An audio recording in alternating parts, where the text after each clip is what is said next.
हमने पढ़ा characteristics of gases के बारे में and we had a brief intro about chapter 5 physical states of matter.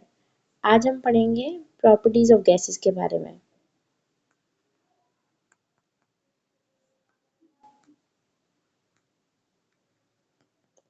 अब बेसिकली जो गैसेस हैं, द काइनेटिक मॉलिक्यूलर थ्योरी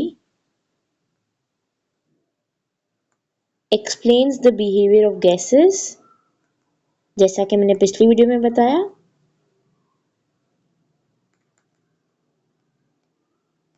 लेकिन एक्सप्लेन किस वे में करती है, such as diffusion,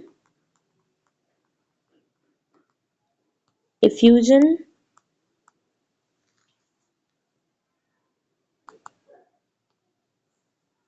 pressure, compressibility,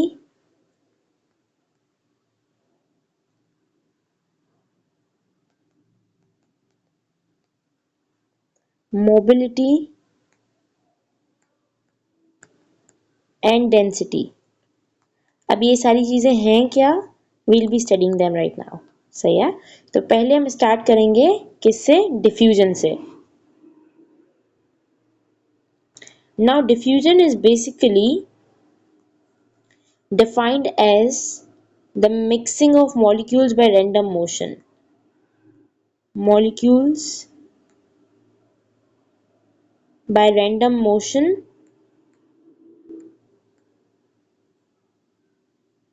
और इसमें आप रैंडम मोशन और कॉलिजन भी बोल सकते हो। तो by random motion to form a homogeneous mixture.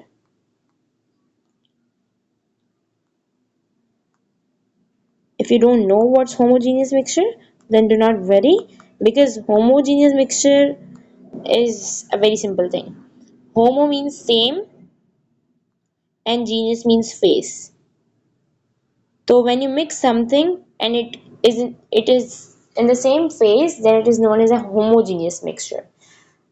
जैसे कि when you mix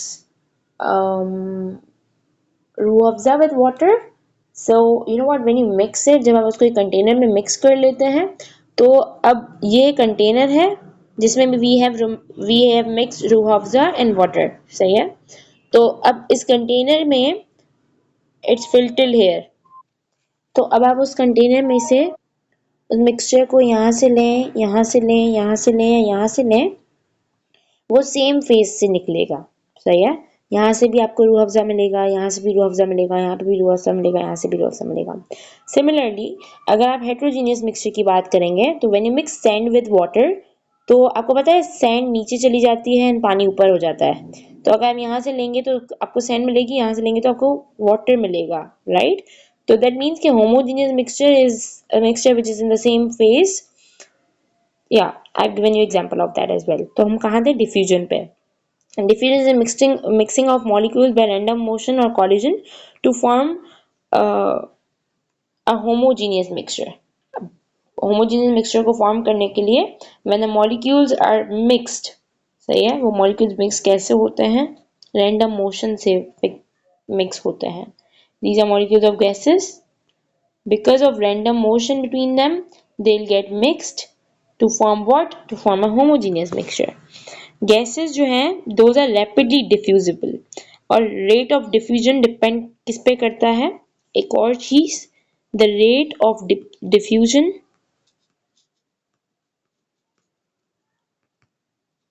depends on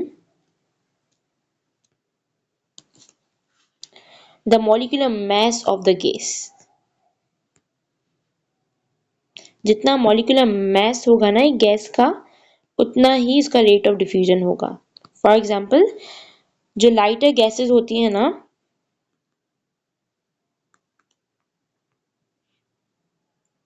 they diffuse rapidly, ये जल्दी से डिफ्यूज कर लेते हैं as compare to heavier gases। जैसे कि हमारे पास अगर एक गैस है विच इज हाइड्रोजन H2, तो हमारे पास एक गैस है विच इज O2, तो ये जो H2 है ना, this diffuses 4 times of O2, 4 times more than O2, because oxygen का जो मॉलिक्यूलर मास है ना वो हाइड्रोजन से ज्यादा है, तो हैवियर गैसेस जो हैं वो देर से डिफ्यूज करते हैं as compare to lighter gases. सही है। आप दूसरा एक तरीका भी है डिफ्यूजन को डिफाइन करने का। You can say that diffusion is the movement of molecules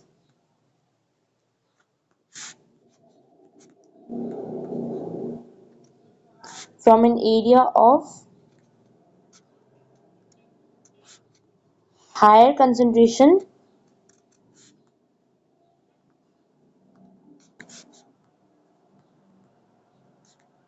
to an area of lower concentration।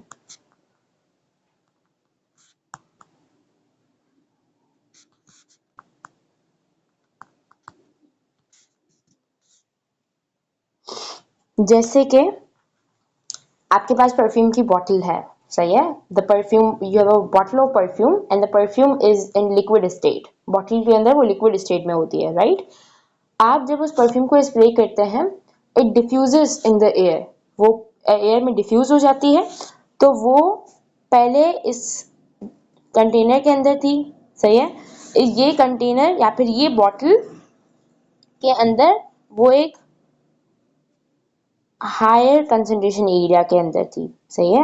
इस ये इसके पास कम एरिया था, ये हायर कंसंट्रेशन एरिया में थी, लेकिन जब आपने इसको स्प्रे किया तो फिर it diffused into the air, जो कि क्या है, एक एरिया ऑफ लोअर कंसंट्रेशन है, सही है। तो diffusion results in the gradual mixing of materials and eventually ये एक होमोजीनियस मिक्सचर बनाता है। जैसे मैंने आपको एग्जांपल दे दिया, you can smell perfume because it diffuses into the air and makes the way into your nose. वैसे ही you have many more examples such as you have a flower smell, you have a garbage stink, सही है। उसके बाद हम दूसरी चीज की बात करते हैं which is effusion। अब effusion is mainly the escaping of gas molecules, gas के मॉलिक्यूल्स का escape होना through what, through a tiny hole into a space with lesser pressure। कैसे? फॉर एग्जाम्पल आपके पास एक गैस सिलेंडर है, सही है।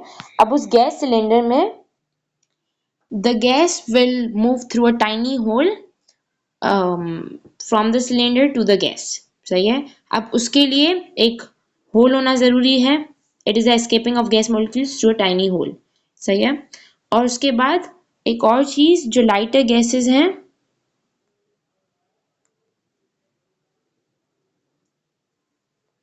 they effuse more rapidly than heavier gases, सही है। और प्रोसेस, इस इफ्यूजन के प्रोसेस के लिए जो डायमीटर है उस होल का, एक होल का तो होना जरूरी है, सही है। Diameter of whole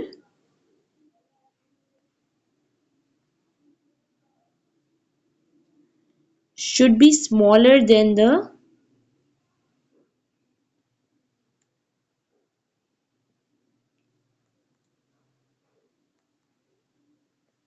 molecule's mean free path।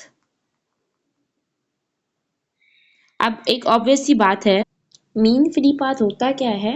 Mean free path is the average distance that a gas particles travels with other gas particles. एक ऐसा डिस्टेंस है जो कि गैस पार्टिकल नॉर्मली कवर करते हैं, सही है। लेकिन वो जो डायमीटर है उस होल का, that should be smaller than the molecules mean free path. Molecule का मीन फ्री पाथ, और फॉर एग्जांपल ये कंटेनर है, सही है। ये जो है ये मॉलिक्यूल्स हैं। अब यहाँ पे आपके पास you have a hole and then you have particles coming from here,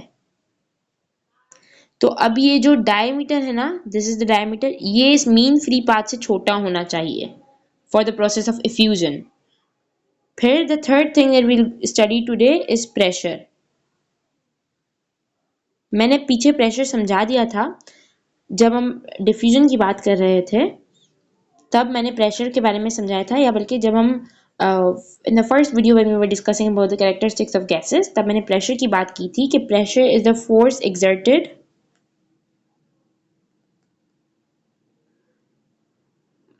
by gas particles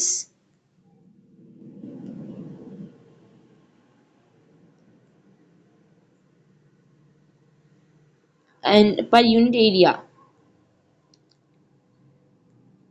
मैंने इसका एग्जांपल भी दिया था कि अगर ये कंटेनर है और यहाँ पे गैस पार्टिकल्स हैं, when they collide with each other as they are in random motion, और जब ये इस वॉल ऑफ द कंटेनर से कोलाइड करते हैं तो they exert a force, they exert a force in their area which is known as pressure।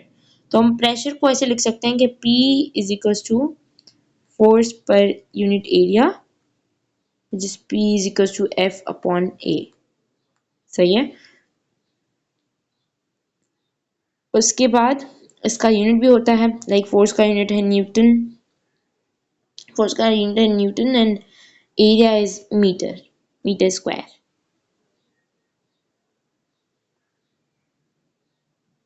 तो इसको अगर आप मीटर स्क्वायर को ऊपर लेके आओगे तो m-2 हो जाएगा and this newton metre -2 is equal to 1 pascal. सही है। लेकिन pressure is developed by the collision of molecules of gases with the wall of container. और इस सारे को, जैसे फॉर एग्जांपल एटमॉस्फेरिक प्रेशर जो है उसको मेजर करने के लिए आप बैरोमीटर को यूज करते हो। सही है।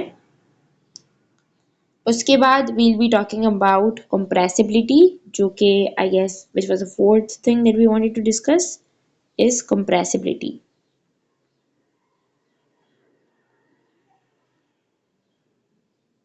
अब बेसिकली जो compressibility है, this is the capacity of something to be flattened, capacity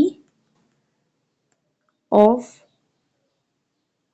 something to be flattened।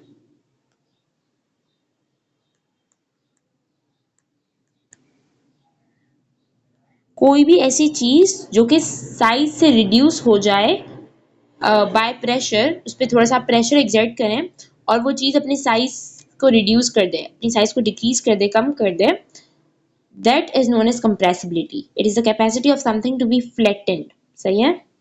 तो इसलिए गैसेस आर हाईली कंप्रेसिबल क्योंकि उनके बीच में ज़्यादा स्पेसेस होती हैं, because they have large spaces between them. तो आप उनको उनके ऊपर प्रेशर एक्सर्ट करके और उनकी साइज को रिड्यूस कर सकते हो। सही है। तो सबसे ज़्यादा कंप्रेसिबिलिटी गैस में होती है, देन कंप्रेसिबिलिटी ज़्यादा लिक्विड में होती है एंड देन लास्टली सॉलिड में होती है। सही है। तो this is a very easy topic. Fifth factor that we wanted to study was mobility. This is something like mobility. Mobility is basically the ability of molecules to move freely. So the ability to move freely। अब जाहिर है जिनके बीच में ज़्यादा spaces होंगी वो ज़्यादा जल्दी और ज़्यादा फ्रीली मूव कर सकेंगे। तो सबसे ज़्यादा मोबिलिटी गैस में होती है, देन लिक्विड में एंड देन सॉलिड में, बिकॉज गैसेस के पास लार्जर स्पेसेस होती हैं तो दे कैन मूव फ्रीली। सही है। उसके बाद the sixth factor that we wanted to study was density. Density is basically the degree of compactness. कोई चीज कितना करीब है, that is known as density. अब डेंसिटी सबसे ज्यादा सॉलिड्स में होती है बिकॉज उसके मॉलिक्यूल्स टाइटली पैक्ड होते हैं, फिर लिक्विड्स में एंड देन फिर गैस में। सबसे कम डेंसिटी गैसेस में होती है। This was all about the properties of gases. We have studied 6 factors. In the next video, we'll be studying about laws which are related to gases.